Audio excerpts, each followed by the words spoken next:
اعوذ باللہ من الشیطان الرجیم بسم اللہ الرحمن الرحیم ربی اشرح لی صدری ویسر لی امری واحلل عقدۃ من لسانی یفقہوا قولی۔ عزیز طالبات السلام علیکم۔ طالبات، ہم نے یہاں سے پڑھنا تھا اردو کی مقبولیت کی ایک وجہ اور بھی جو قابل غور ہے۔ جس وقت یہ زبان وجود میں آئی تو اس وقت ملک میں جتنی بولیاں مروج تھیں، رائج تھیں، جتنی بولیاں بولی جاتی تھیں وہ سب اپنے چھوٹے چھوٹے رقیبوں اور حلقوں میں محدود تھیں۔ یعنی وہ کیا کہہ رہے ہیں کہ یہاں اس وقت جو زبانیں بولی جاتی تھیں وہ مخصوص ایک دائرہ کار تھا، مخصوص علاقہ جات تھے جہاں پر وہ بولی جاتی تھیں اور چھوٹے چھوٹے حلقوں تک محدود تھیں۔ جس وقت یہ زبان وجود میں آئی، یہ زبان قدرت سے ایسے ماحول اور ایسے حالات اور اس قسم کے اثرات کے تحت بنی تھی اور اس طرح سے اس کی ترکیب عمل میں آئی تھی کہ وہ خود بخود ملک کے اکثر خطوں میں پھیلتی چلی گئی اور لوگ اسے قبول کرتے چلے گئے۔ اب وہ کیا کہتے ہیں کہ چونکہ یہ ایک لشکری زبان تھی، یہ زبان کوئی باقاعدہ طریقے سے کسی اصول و قواعد کے ذریعے وجود میں نہیں آئی تھی، کوئی اس کے جو ہیں الفاظ جو تھے وہ ایک خاص ترکیب سے نہیں بنے تھے، بلکہ لوگ جو زبان کو بولتے آ رہے تھے ان زبان کے الفاظ شامل کرتے گئے۔ لشکر جو وہاں پر جنگ کے لیے، محاذ آرائی کے لیے آتے تھے، وہ سپاہی جو آپس میں بولیاں بولتے تھے وہاں سے الفاظ جو ہیں وہ عود آئے۔ اس کے علاوہ فارسی، عربی، سنسکرت، یہ تمام زبانیں جو تھیں اس میں شامل ہوتی چلی گئیں۔ اس سے کیا ہوا کہ جتنی بھی زبانیں یہ موجود تھیں وہ سب کی سب ملک کے اکثر خطوں میں پھیلتی چلی گئیں اور لوگ اسے قبول کرتے رہے۔ اب ملک میں کوئی بھی ایسی بولی نہ تھی جو اس کا مقابلہ کرتی، اور جتنی بولیاں، ظاہری بات ہے، دیکھیں ہمیشہ وہ چیز ترقی کرتی ہے، ہمیشہ اس کو قبول عام کا درجہ حاصل ہوتا ہے جو لوگوں میں مقبول ہو جائے۔ جو چیز مخصوص لوگوں تک، خواص تک رہ جائے وہ اسے قبول عام کی سند نہیں مل پاتی۔ اب چونکہ یہ لشکری زبان تھی، چونکہ یہ عام بول چال کی زبان تھی، اس لیے اس کی مقبولیت میں بہت تیزی سے بہت زیادہ اضافہ ہو گیا۔ اب وہ کیا کہتے ہیں کہ ملک میں کوئی ایسی بولی زبان نہ تھی جو اس کا مقابلہ کرتی۔ جتنی زبانیں بولیاں تھیں اپنے حلقے سے باہر نہ بولی جاتی تھی اور نہ سمجھی جاتی تھی۔ یہی وجہ ہے کہ جب اہل یورپ اور خصوصاً انگریز اس ملک میں آئے تو انہوں نے اسے ہندوستانی یعنی ہندوستان کی زبان سے موسوم کیا،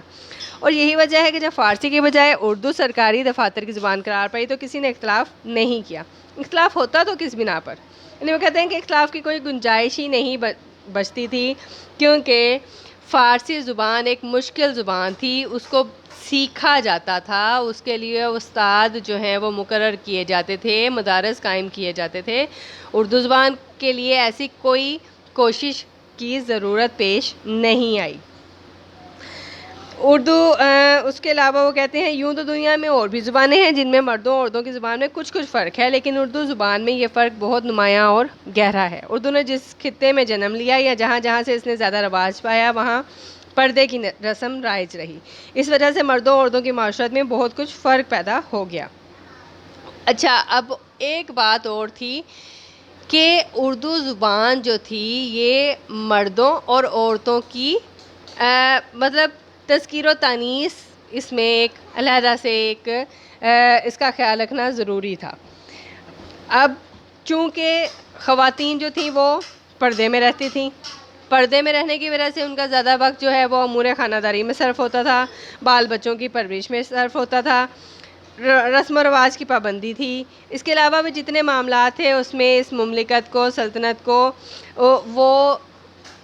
مملکت اور سلطنت کے معاملات میں دخل اندازی کرنے کی ان میں صلاحیت موجود نہیں تھی۔ تو ان کی اب ظاہری بات ہے کہ وہ چونکہ وہ لکھنے لکھانے کی طرف ان کی توجہ مائل نہیں تھی، تو جو لفظ اور محاورے اور مثالیں بنائی گئیں وہ بڑی لطیف، نازک، خوبصورت اور سبک ہیں۔ ایسے الفاظ جن کا زبان سے نکالنا بدتمیزی سمجھا جاتا ہے یا جن کے کہنے میں شرم و حجاب مانے ہوتا ہے، عورتیں ایسی الفاظ نہیں بولتی بلکہ وہ اس مفہوم کو لطیف پیرائے میں، اب وہ کیا کہتے ہیں کہ محاورے، تشبیہیں، استعارات جو تھے وہ ان کی جو ہیں وہ بولیوں سے آ گئے۔ اب خواتین چونکہ پردے میں رہتی ہیں، حجاب، حیا، لحاظ، شرم کا پاس رکھنا ان کا بنیادی وصف ہے، تو وہ بات کو کوئی ایسی بات جو شرم و حیا کے دائرہ کار میں آتی تھی اس کو ایسے خوبصورت انداز سے بیان کرتی تھی کہ وہ شرم و حیا کا بھی لحاظ اس میں رکھا جاتا، اور وہ یہ چیزیں تشبیہ استعارے جو ہیں یہ بھی بڑے خوبصورت اس سے وجود میں آتے چلے گئے۔ عربی فارسی کے ثقیل الفاظ جن کا تلفظ آسانی سے ادا نہیں ہوتا وہ انہیں سڈول بنا لیتی ہیں، سڈول بنا لیتی ہیں یعنی بڑا خوبصورت کر لیتی ہیں وہ اس کو،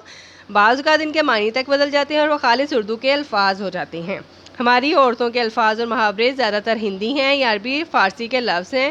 تو انہیں ایسا تراشا ہے کہ ان میں اردو کی چمک دمک پیدا ہو گئی ہے۔ اب جدید حالات کچھ ایسے ہو گئے کہ جہاں ہماری بہت سی عزیز چیزیں مٹی جا رہی ہیں، یہ لطیف زبان بھی مٹتی جاتی ہے، ریختہ گوش شعرا کا احسان ہے۔ اچھا، اب وہ کیا کہتے ہیں، دیکھیں خواتین شاعری نہیں کرتی تھیں، اس زمانے کی خواتین پڑھنے پڑھانے کی طرف بہت کم راغب تھیں، تو پھر لیکن ہمیں غزلوں میں جب ہم دیکھتے ہیں تو ہمیں خواتین کا اسلوب، ان کا انداز بیاں بھی چھلکتا کہیں کہیں دکھائی دیتا ہے، تو وہ در حقیقت مرد حضرات نے ہی عورت کی زبان میں شاعری کی، کیونکہ عورت نام ہے جذبات و احساسات کا، عورت نام ہے خوبصورتی کا، اور جب تک یہ چیزیں